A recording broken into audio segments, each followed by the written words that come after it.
Hey everyone, Mr. Sujano here, your source for gaming, tech, emulation, and open source news. Let's get started.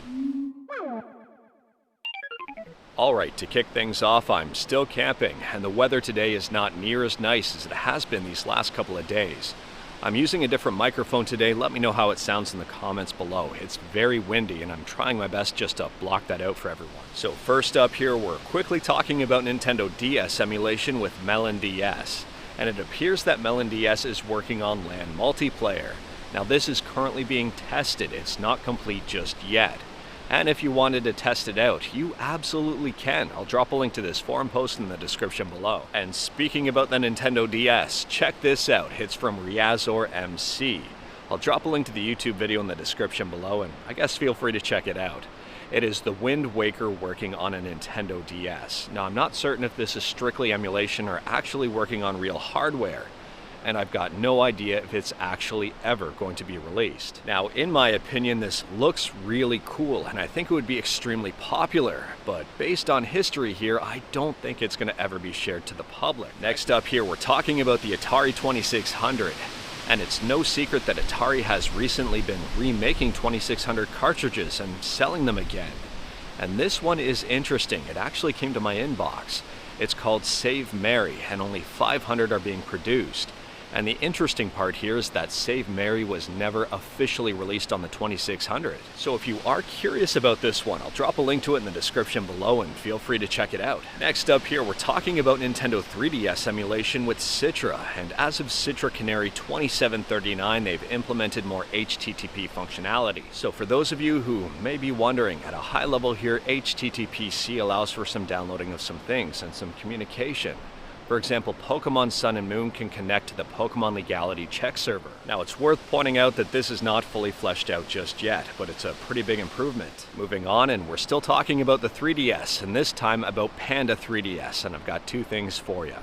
The first thing here is their GUI. They're still working on it, and it looks like they're going to be including a whole bunch of Panda-themed icons. And the second thing here, they've written a very interesting article that I do recommend checking out, and I'll drop a link to it in the description below. It basically goes over why there are multiple emulators out there, and why developers work on their own, instead of all coming together to work on one emulator. Now this information might be surprising to some people and won't be surprising to others, but for Panda 3DS, for example, the Citra development team helped out, and even Mikage helped out as well. So developers often collaborate here to make their products a lot better. So for those of you who still do not believe Mikage is real, NeoBrain is very real. NeoBrain has a ton of talent. NeoBrain has a bunch of knowledge about the 3DS. And I firmly believe NeoBrain is still working on Mikage and going to release something amazing. And speaking about amazing, next up we're talking about Nintendo Switch emulation on Android with Strato. Yes, we're talking about Strato. And yes, I've got a sneak peek here for you. So here are 3 different games running at impressive FPSs. The first one is Yooka-Laylee. The second one here is Pokken Tournament. And the third one is Rocket League. Now I'll drop a link to their Discord in the description below and feel free to check them out.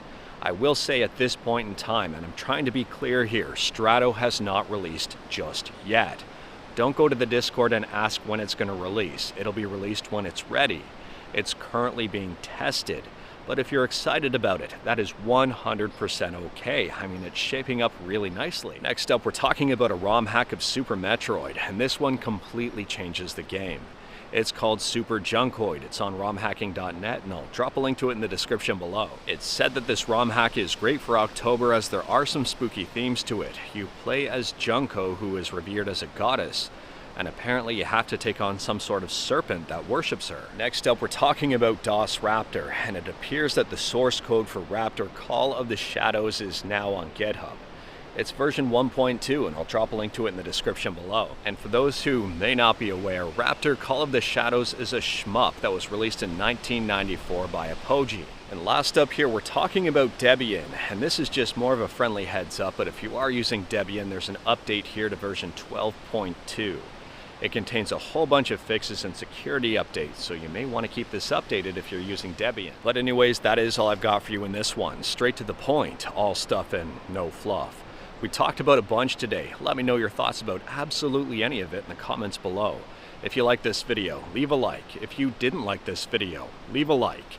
Hit that subscribe button, check out my other videos. Don't tempt fate, save your state.